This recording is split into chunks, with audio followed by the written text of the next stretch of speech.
Bonjour à tous et à toutes. Avec un petit peu de retard, je suis désolée, on est déjà rendu la mi-octobre, j'ai pas vu le temps passer et je n'ai toujours pas fait une espèce de petit guide que je compte faire à tous les mois. Donc, je vais essayer d'être plus à jour pour le mois de novembre. Je vais essayer de vous le donner dès la semaine prochaine afin que le mois de novembre, vous l'ayez en avance. Par contre, ce qui est plaisant d'avoir le mois d'octobre un petit peu plus tard, c'est que j'ai un petit extrait vidéo à vous présenter sur peut-être des questions que vous vous posez là, par rapport à la graphomusique que j'ai fait, entre autres, en première année. Donc, mois d'octobre, commençons avec le préscolaire. Donc, une trouille de citrouille. L'activité une trouille de citrouille, donc, se veut quelque chose de plutôt simple. À la place d'explorer le thème de la pomme, on a voulu faire différent avec le thème de la citrouille, de travailler la rythmique, les valeurs longues et les valeurs courtes, et de faire des liens pour les valeurs longues et les valeurs courtes, faire les liens justement avec les syllabes des mots. Donc, la comptine, il n'y a pas d'air connu. Donc, c'est vraiment de le faire avec une... Moi, j'ai dit à mes élèves d'y aller avec de l'émotion, donc y aller avec une voix un peu d'outre-tombe et de s'amuser avec les mots. Donc, ça donne quelque chose comme ça. C'est une boule orange très étrange. Elle a une grande bouche. Ça, c'est louche. Ainsi que de gros yeux et du feu qui clignote à l'intérieur. Bouh! Nous, on a rajouté un bout. Ça fait peur. Et là, avec une voix coquine, pas besoin d'avoir la trouille, ce n'est qu'une citrouille. Donc, on s'est amusé vraiment beaucoup avec ça, mes élèves et moi. Là, ça a été un gros succès. On l'a fait pendant 3 cours de temps, là, question d'être sûr de l'apprendre par cœur. On s'est amusé ensuite avec le rythme des mots. Donc, les sons longs qu'on est allé chercher sur hibou, renard, citrouille. On a découvert que c'était des mots à 2 syllabes. Même chose pour les autres.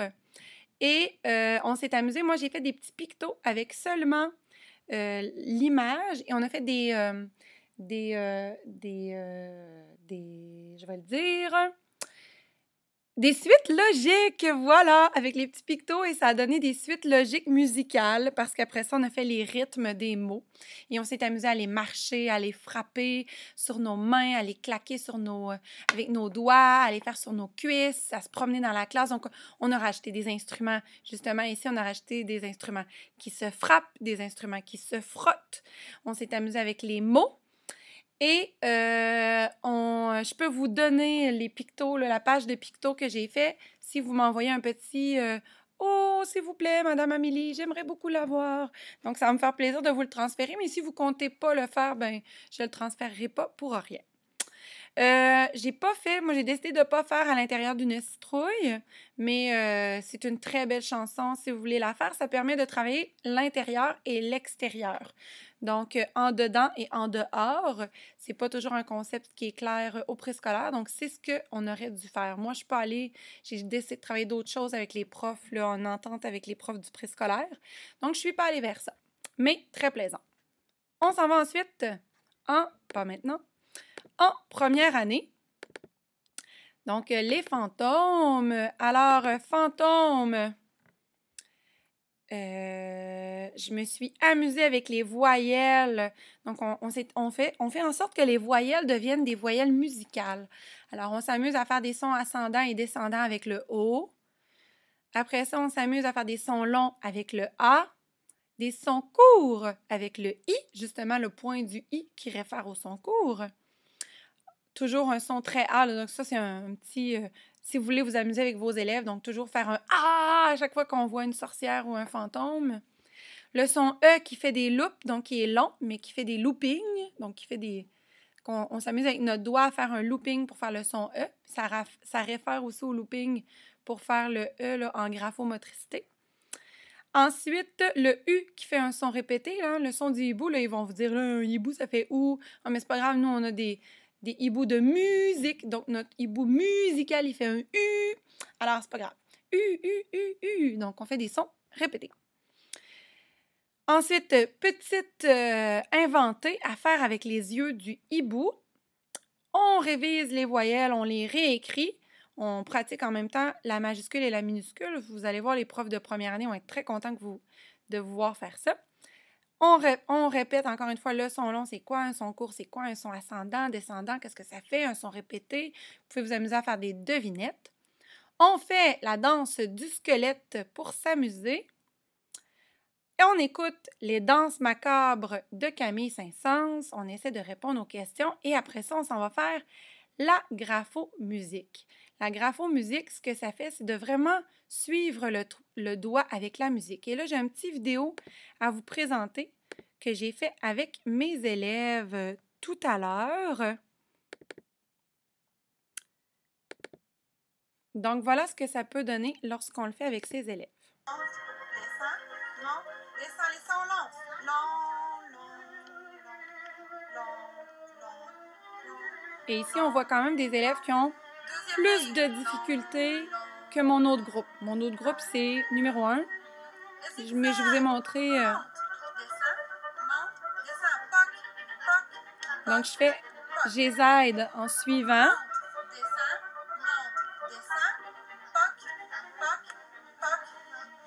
On se prépare pour la deuxième partie. Et monte, descend, monte, descend, monte, descend, monte, descend. Donc, c'est ça que ça donne. Là, c'était le premier cours qu'on l'a fait. Donc, c'est pour ça que je donne beaucoup d'indications. Mais je vais venir au cours suivant à ne rien dire, tout simplement. Alors, on a fait la page 1 et 2 qui réfèrent à la première page du cahier. C'était assez pour une période. Je vais faire les 2 autres pages à la prochaine période. Et au dernier cours que je vais passer là-dessus, je vais terminer les dernières pages comme ça ici. Vous pouvez aller pratiquer des jeux des sons aussi. Donc, moi, j'en ai pour tout le mois d'octobre avec tout ça. Là, je passe vraiment tout le mois d'octobre avec ça. Et sachez qu'ils trouvent ça cool, la graphomusique. Là, et c'est pertinent de travailler ça puisque ça permet de renforcer les habiletés à écrire les lettres. Alors, je vous conseille d'en faire. On s'en va en deuxième année. Donc, activité, cette fois-ci en collaboration avec Marie-Soleil Bouchard, la classe de Marie-Soleil. Donc, le petit chaperon rouge. Je commence toujours avec l'histoire du petit chaperon rouge. Donc, vous racontez toute l'histoire du petit chaperon rouge. Moi, je mets des voix, je fais parler les personnages, je m'amuse beaucoup, les élèves adorent ça. Ensuite, on chante la chanson « Qui a peur du loup ». On essaie de deviner l'instrument qu'il y a à l'intérieur pour justement travailler l'instrument qui sera l'accordéon. Donc, on présente l'accordéon avec le cahier de l'élève. On s'en va écrire les noms des parties. Moi, j'ai fait toujours écouter Shape of You. Donc, j'aime beaucoup cet extrait-là, mais je ne fais pas écouter les 4. Donc, je vais seulement avec un extrait. Ensuite, vous continuez les pages, vous référez au guide pédagogique, vous faites l'inventer. Alors, on aborde le saute. Moi, j'ai fait gambader dans la classe, donc c'est ce qui permet vraiment de sentir la saute. Ensuite, je leur fais écrire un petit toc-toc-toc avec une saute qu'ils viennent me présenter. Je l'ai fait avec les tubes sonores cette année parce que ça se nettoie vraiment bien. On fait la course ensuite, donc pour vérifier si on est capable de reconnaître la saute dans une formule rythmique. Je le tape tout simplement dans mes mains. J'y vais très simplement. Et à la fin, c'est celui-là qui a obtenu le plus de loups ou le plus de petits chaperons rouges qui gagne la course. Allez-y selon votre bon vouloir de qui va gagner. Il n'y a pas de corrigé pour ça. Je me souviens... Avant de faire ça, je joue aux devinettes. Donc, tout à l'heure, on a vu la feuille ici là, avec la musique de chacun des personnages. Donc, je m'amuse à faire la musique de chacun des personnages sur les 4 xylophones. C'est moi qui le joue. Et les élèves doivent deviner la musique de qui je fais. Ensuite, je sépare les personnages dans la classe. Je mets à leur disposition des tubes sonores, des lames à une note ou encore des cloches à doigts et ils doivent refaire, donc remettre les notes dans le bon ordre de chacun des personnages. Je le fais en atelier et ils se changent au bout de environ 4 minutes, ils réussissent à refaire la formule. Bien sûr, j'ai pratiqué le nom des notes dans la portée avant de faire ça. Et à chaque 4 minutes environ, donc on fait un changement. Donc, les groupes de 4 élèves, disons que le premier groupe a fait le petit chaperon rouge, donc après ça, ils s'en vont au loup. L'équipe du loup s'en va à la grand-mère, l'équipe de la grand-mère s'en va au chasseur et l'équipe du chasseur s'en va au petit chaperon rouge, et ainsi de suite. Donc, ils passent à travers les 4 personnages pour essayer de refaire la bonne série de notes, donc d'associer la couleur à la note dans la portée. C'est assez ardu, je leur donne de l'aide, surtout pour le chasseur. C'est très difficile, le chasseur. Mais grosso modo, je vous dirais que ça se fait assez bien et les élèves apprécient cet atelier. Même si c'est pas parfait, c'est plaisant. Donc, une fois qu'on a fait ça, qu'on a joué aux devinettes, alors là, on est prêt à faire le « Je me souviens ». Après ça, on fait l'appréciation d'œuvre et ceux qui finissent tout le temps avant les autres, pour peu importe l'activité où vous êtes rendu, je fais faire le mot caché et le petit chaperon rouge en attendant que tous terminent. Donc, à l'inventer, justement, ça pourrait être pratique là, de leur donner ça à faire en attendant les autres. Et bien sûr, je continue de faire chanter Qui a peur du loup, qui a peur du loup, plusieurs fois à chacun des cours du mois d'octobre. On s'en va en 3e année. Mon Dieu, je parle beaucoup. Je suis désolée, ça va être plus long celui-là. 3e année, un coup de cœur de Mission Musique, quoi qu'on en a quand même beaucoup des coups de cœur. Donc, l'apprenti sorcier, c'est vraiment de suivre chacune des étapes de l'apprenti sorcier. Alors, on présente le compositeur. Moi, je ne mets pas trop l'accent non plus là-dessus, mais je mets tout de même l'accent qu'il s'appelle Paul Abraham Ducas, que c'est un Français, qu'il était très exigeant, qu'il n'y a pas beaucoup d'œuvres nécessairement qu'il a sorties et que, justement, l'apprenti sorcier est probablement sa plus connue et celle qui a éclipsé vraiment tous les autres. L'écrivain, donc je fais référence aussi à l'histoire qui a été écrite par quelqu'un d'autre, donc Goethe qui a servi d'inspiration, l'histoire qui a servi d'inspiration à Paul Ducas pour écrire la musique.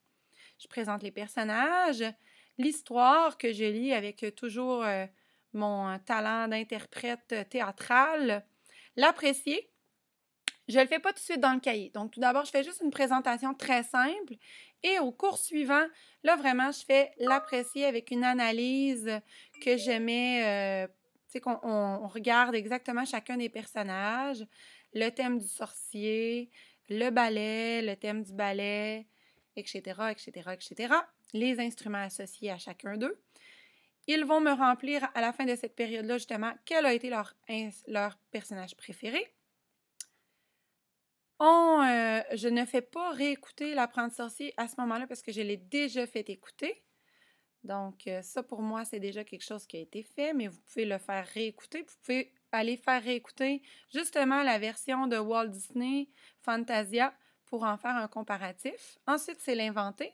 Donc, parmi tous les mots ici, on fait un inventé à la flûte à bec. Donc, 4 notes de musique parfumée, on va les chercher dans les bulles ici, les 4 notes. Donc, là, parmi la, ré, sol, do ici. On choisit ensuite une nuance bien grasse qu'on reprend ici. Un tempo un peu moisi, donc ils doivent reconnaître quel est un tempo et le trouver à l'intérieur de ça ici. Donc, il y a rapide qui est juste ici. Et il y a lent. Oh oui, il y a lent juste ici, je n'étais plus sûre. La poudre d'émotion. Ensuite, on mélange le tout, donc on réécrit ici les notes qu'on met dans chacune des cases ici avec le tempo, la nuance et l'émotion. On peut décider de le faire enregistrer sur un iPad ou tout simplement le faire devant vous. Donc ça, c'est le interpréter. On demande à 2 sorciers et interprète. Demande les sortilèges de 2 sorciers et interprète les sortilèges à ta façon. Donc, ils vont voir 2 amis pour interpréter leur sortilège à eux. et compare ensuite avec sa propre version et celle d'un autre pour voir quelle il a préféré. Ça peut être celle de l'ami ou ça peut être la sienne. Mais c'est une façon d'être capable de dire que l'ami a bien fait les choses, mais qu'on préfère la nôtre quand même. Donc, de trouver des mots polis pour dire, pour comparer entre chacun. 4e année, Elle Kuning. Donc, Elle Kuning, c'est pas compliqué, je passerai pas beaucoup de temps dessus. C'est vraiment de suivre chacune des pages. Moi, j'adore la musique du Roi des Aulnes.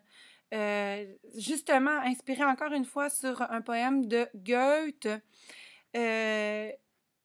Quand je l'ai écouté au cégep, j'ai eu des frissons. J'en ai encore d'ailleurs aujourd'hui, à chaque fois que je l'écoute. Donc, passer du temps là-dessus, pour moi, c'est comme un petit bijou. Ça nous permet aussi d'expliquer un peu aux élèves c'est quoi un lead et de montrer un peu l'interprétation. C'est quoi l'interprétation, justement, quand un chanteur doit interpréter 4 personnages différents. Donc, je m'amuse vraiment à leur faire deviner quel personnage il interprète au fur et à mesure que la musique avance. L'apprécier. Donc, une fois que vous l'avez écouté peut-être 1, 2, 3 fois, on s'en va faire l'apprécier. On trouve, le tempo. L'ostinato ici, ça représente par quoi? Est-ce que c'est une marche, c'est un galop, c'est un trot? Le timbre de l'accompagnement, est-ce que c'est le piano? Est-ce que c'est la guitare ou la harpe? Donc, j'ai pris seulement des instruments à cordes. Et l'émotion ressentie. Toujours moi et Marilyn, c'est très important. On a un amour pour la musique et les émotions. On adore les jumeler ensemble, donc vous allez en retrouver dans toutes nos activités. Après ça, le Kuning, on continue. Il y a 2 pages. Un inventé, on trouvait ça important, Marilyn et moi, d'ajouter de la vraie, commencer à faire vraiment de la vraie composition. Donc, c'est là-dessus que vous allez probablement passer le plus de temps. On nous demande une mélodie ascendante et descendante pour la voix. La voix 1, donc ici.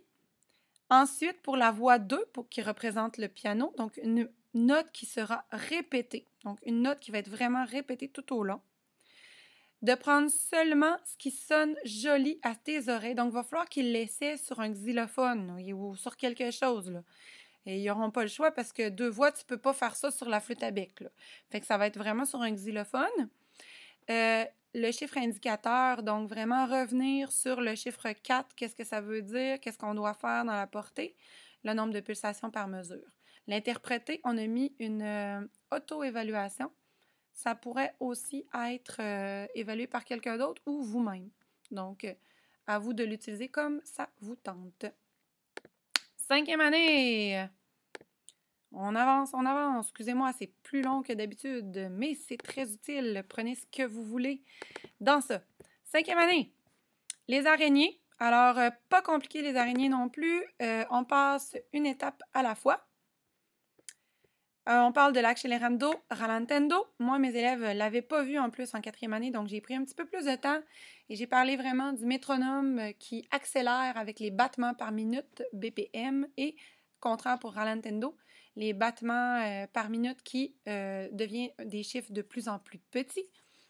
Ensuite, on a fait la reconnaissance auditive dès le premier cours. 2e cours, le créer. Donc, 8 pulsations à l'aide des cloches, des tubes, flûte à bec. Allez-y comme vous le sentez. L'important, c'est qu'ils décident s'ils vont en accelerando ou au contraire en ralentendo. Moi, j'ai décidé qu'ils devaient l'interpréter à un ami. Donc, tout simplement. Halloween, j'adore la version française que j'ai trouvée, mais si jamais vous avez des élèves un peu willing, vous pouvez aussi la faire en anglais. Elle est très bien, très difficile à faire quand même. Ça représente un défi, même en français, ça représente un défi pour les élèves, mais ils ont beaucoup de plaisir à la chanter. Voilà. Il me manque en plus, il y a une petite parole à rajouter. Moi, j'ai fait rajouter ici là, les paroles qui manquaient là, dans la chanson, donc je suis désolée, il nous manquait une petite phrase. Je l'ai fait rajouter à la main aux élèves dans leur cahier. On fait l'appréciation. Donc, pour nous, ça n'a pas encore été fait. On fait l'appréciation justement de la chanson Bienvenue à Halloween. Voilà! 6e année. Octobre, donc ralentir. Encore une fois, on revient. Oh, j'ai pris le cahier de l'élève, je vais prendre le guide pédagogique. Donc, on revient sur les notions de rallentando et accelerando. Oups. Rallentando, donc, qu'est-ce que ça veut dire? Je reviens encore une fois sur battements par minute, le BPM. Je leur montre même un métronome sur Internet pour vraiment qu'on s'amuse à l'accélérer et à le ralentir. Le rat d'orchestre, très populaire. Mes élèves ont vraiment super gros aimé ça, de s'amuser à ralentir, à accélérer la pulsation. Et on a passé là, un bon 20 minutes là-dessus, là, à changer d'élèves qui faisaient le rat ou l'exterminateur. On a eu beaucoup de plaisir avec ça. L'apprécier, donc, on prend El Kuning, justement, qu'à la toute fin seulement, donc moi, je faisais écouter les pièces et quand ils entendaient un accelerando ou, au contraire, un rallentando, ils devaient lever la main pour me signifier qu'ils l'entendaient. Donc, El Kuning, c'est à la toute fin. In the Hall of the Mountain King, mes élèves pratiquent justement un body rhythm là-dessus, donc ils l'ont tout de suite reconnu. Et ils ont, c'est au milieu, vers le milieu. This is Halloween, il n'est pas très clair, mais c'est à la fin. Donc, encore une fois, il faut quasiment l'écouter en entier là, pour finalement trouver le petit rallentando à la toute fin. Évidemment, ici, c'est un accelerando et El Kuning à la fin, c'est un rallentando. Apprécier Octobre des Cowboys fringants. Donc, nous, on l'a chanté quelques fois. On s'est amusé à varier la vitesse, quoique quand c'est plus rapide, c'est quand même plus difficile. Cowboys fringants, pas toujours des textes évidents. On s'est amusé d'ailleurs à... moi, je m'amuse tout le temps. C'est pour ça que je dis tout le temps amusé, parce qu'on s'amuse dans mes cours. On s'est amusé à trouver le contexte, à trouver les émotions que le chanteur ou la personne qui l'a écrit devait ressentir. Donc, on a remarqué que c'était un texte quand même dépressif. Sauf qu'il ne faut pas se souvenir que octobre est un mois où souvent il y a moins de lumière. Donc, les gens ont tendance à avoir le moral un peu plus à zéro. Alors, ça fait justement un beau rappel sur pourquoi pas faire des beaux sourires, faire des belles actions au mois d'octobre pour permettre aux autres d'aller mieux. Les accords au ukulélé. Le créer, je ne l'ai pas encore fait. Donc, nous, on est rendu là ici. Donc, faire une création en accelerando ou rallentando. Personnellement, nous, ça va être au ukulélé, mais ça pourrait très bien être fait à la flûte à bec ou à un autre instrument que vous utilisez. Ça fait le tour de nos activités. Le coin-coin, donc nous, moi, je l'ai fait à mes élèves. J'en ai fait un pour 2 élèves. Et on s'amuse tout simplement là, à mettre une pièce au début ou à la fin du cours, une pièce qui a rapport à l'Halloween. Et on fait l'appréciation justement avec le petit coin-coin. Donc, je vais sortir un mot d'Halloween. Je vais sortir... on va justement prendre les mots pour faire le choix. Les élèves le font entre eux. Bref, là, j'ai aucune gestion à faire.